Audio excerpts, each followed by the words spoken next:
Hola, muy buenos días. Mi nombre es Alejandra Galaviz Alcalá y el día de hoy hablaremos sobre hiperparatiroidismo. El hiperparatiroidismo es la secreción autónoma de la hormona paratiroidea, independiente de las concentraciones de calcio circulante en la sangre.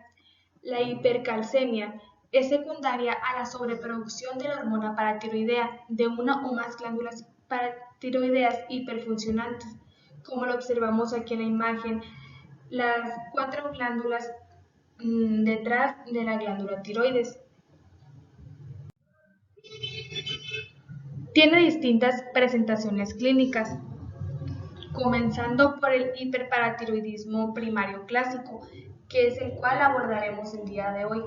Por consiguiente, la hipercalcemia asintomática, neoplasias endocrina múltiple tipo 1 y tipo 2, hiperparatiroidismo primario familiar, adenomas, paratiroidismo primario neonatal e hiperparatiroidismo primario normocalcémico.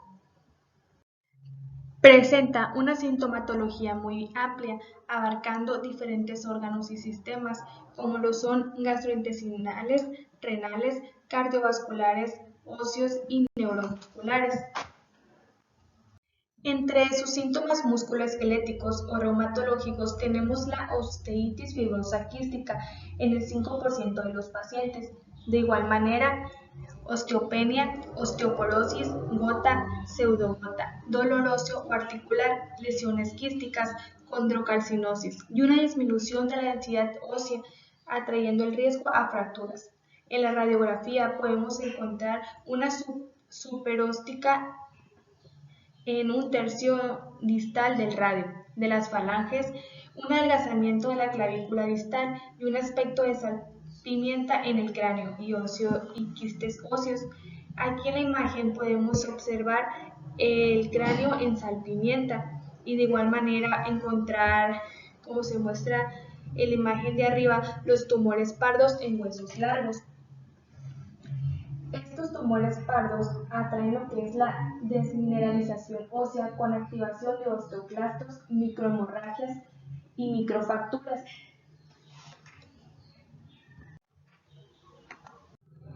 Entre sus síntomas gastrointestinales podemos encontrar lo que es la anorexia, náuseas, vómito y constipación, dolor abdominal, estreñimiento y en una menor proporción pancreatitis asociada con úlcera peptídica.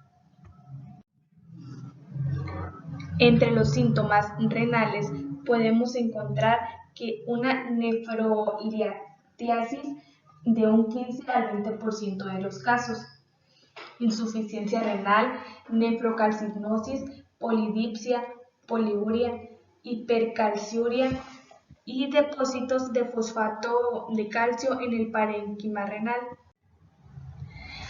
Del 30 al 40% de los pacientes con hipercalciuria hay un aumento en la carga filtrada de calcio que excede la capacidad de absorción y de igual manera una disminución de la depuración de creatinina.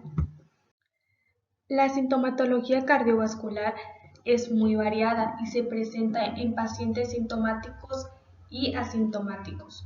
Las manifestaciones asintomáticas equivalen a un aumento de la masa ventricular, cambios de la función endotelial, un endurecimiento arterial, disfunción sistólica y una hipertrofia del ventrículo izquierdo.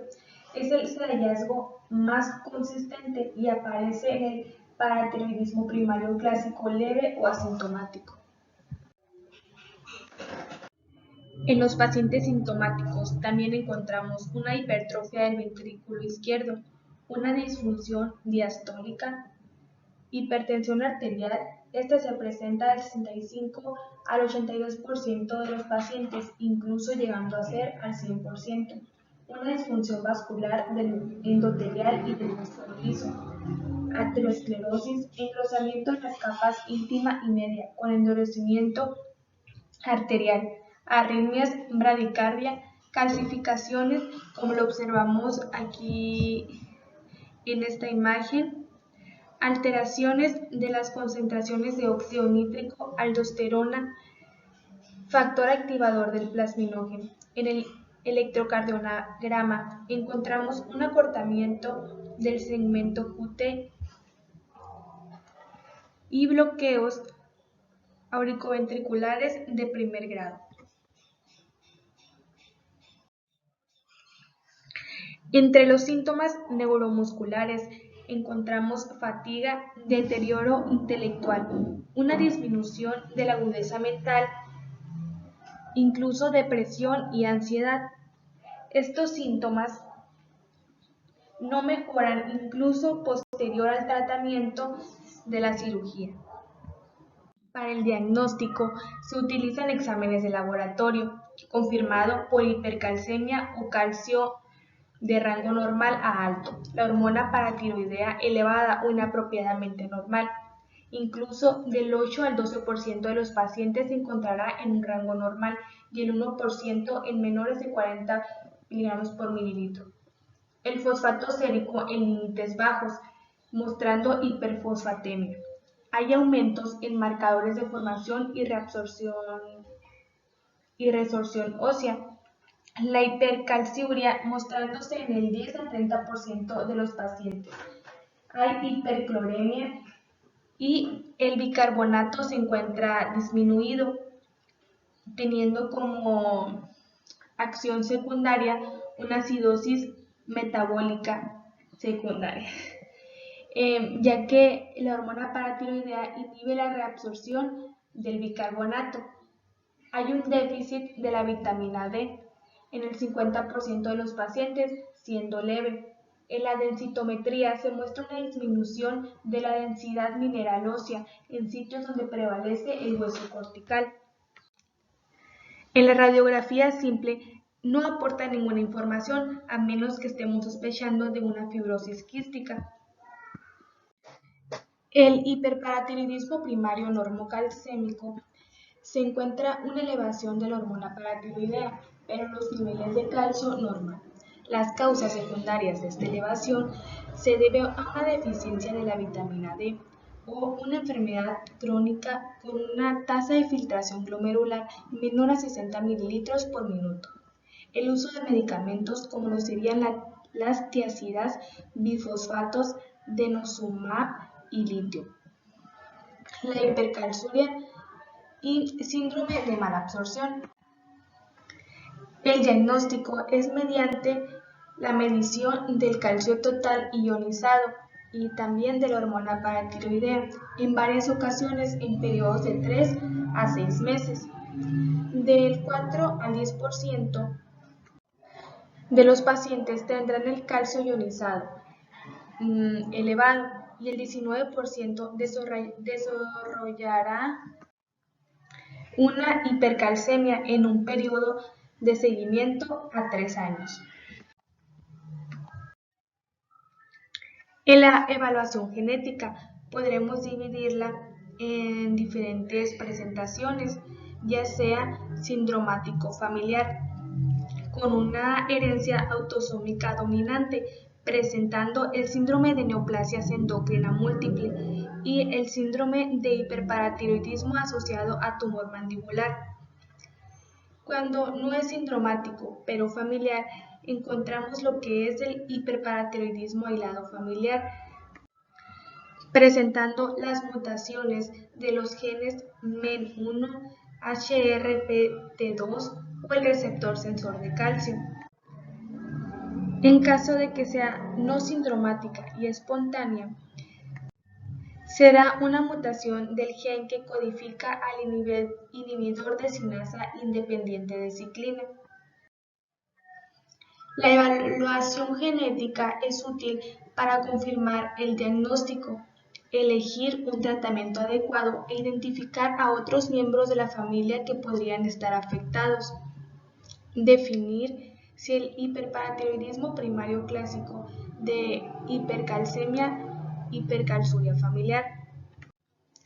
Las indicaciones para el análisis genético es valorar si el paciente tiene una edad menor a 45 años, una enfermedad multiglandular, algún carcinoma, adenoma atípico, o historia familiar de mutaciones de los genes HPT1, MEN HHF, HPT1 asociado al tumor mandibular.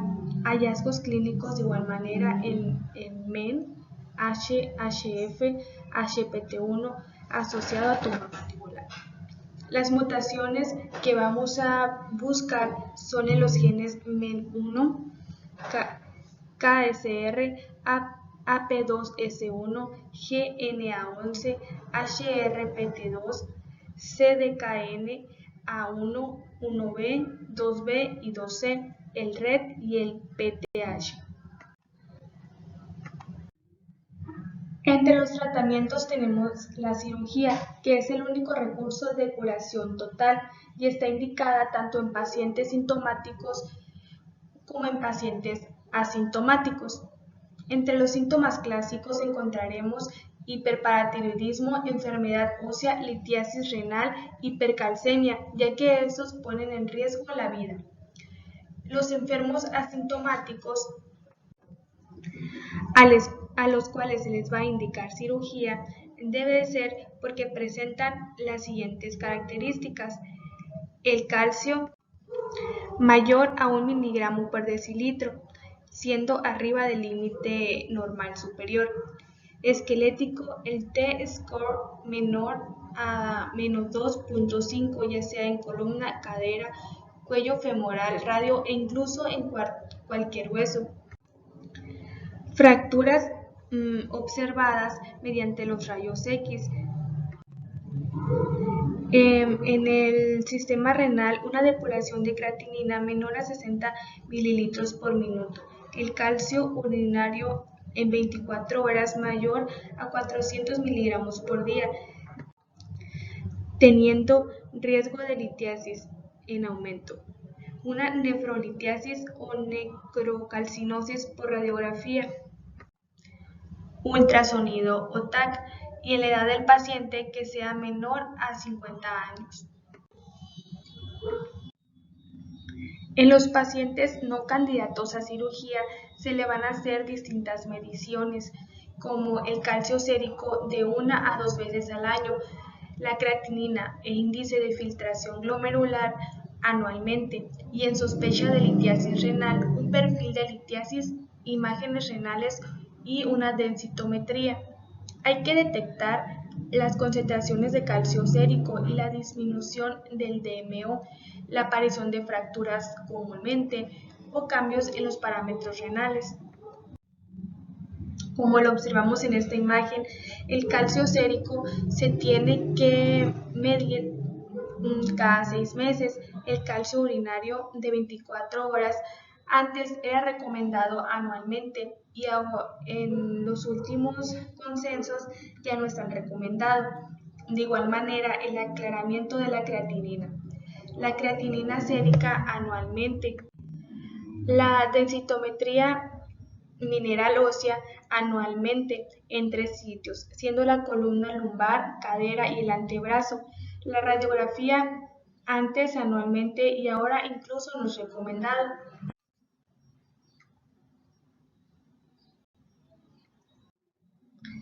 Eso es todo por mi parte. Muchas gracias por su atención.